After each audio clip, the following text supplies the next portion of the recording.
The smell of rice and grilled fish clung to the air as we filed into the main room.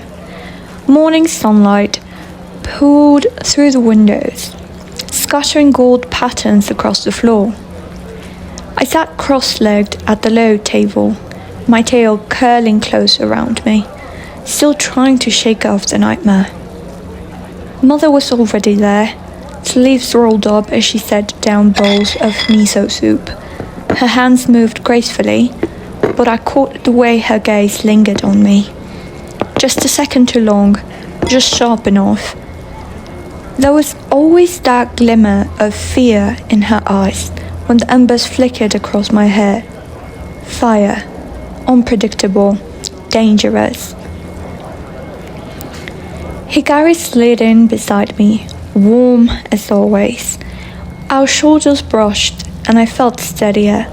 She didn't say a word about my clammy skin or the way my hands still trembled around my chopsticks. She didn't need to. She always knew.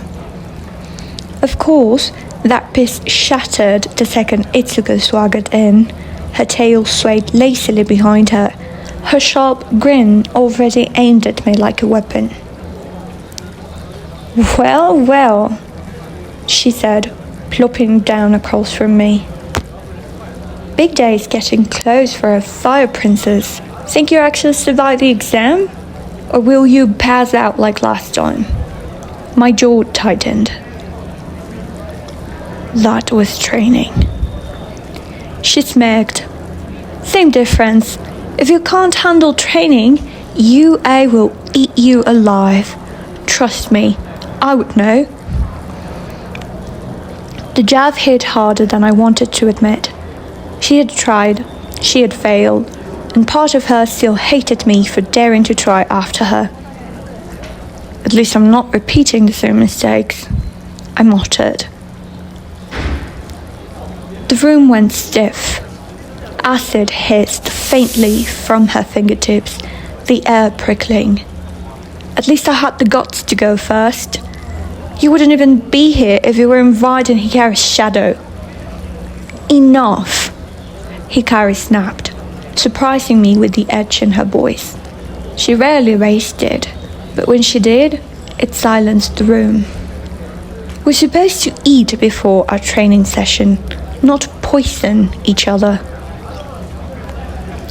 Sota, quiet, collected Sota, sighed softly, tucking her mist grey hair behind one ear.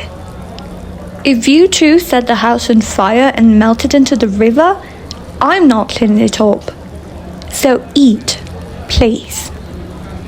That earned a soft laugh from Hana, who bounded in with petals tangled in her braid, dragging Tsuki behind her, his hands streaked with dirt. They flopped down on either side of Ren, who had wandered in silently, her small tail brushing the floor like a whisper. Ren's pale eyes flicked to me, curious, almost searching. Spirit-touched as she was, she didn't say a word. She never did when she looked at me like that. Like she could see straight through me, past my skin, down into the crackling fire and the shadows wrapped around it. I forced a smile for her, ruffling her hair as she sat. "Eat up, little fox." Her tiny giggle made the room a little lighter. For a moment, it almost felt like a normal morning. Almost.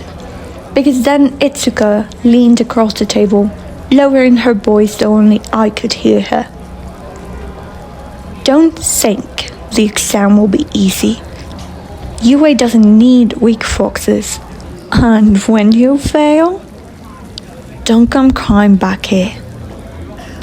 I swallowed hard, staring into my soup. My reflection rippled on the surface, distorted. My scarred wrist burned under the table. Maybe she was right. Maybe I wasn't ready. But today, I had no choice but to prove her wrong.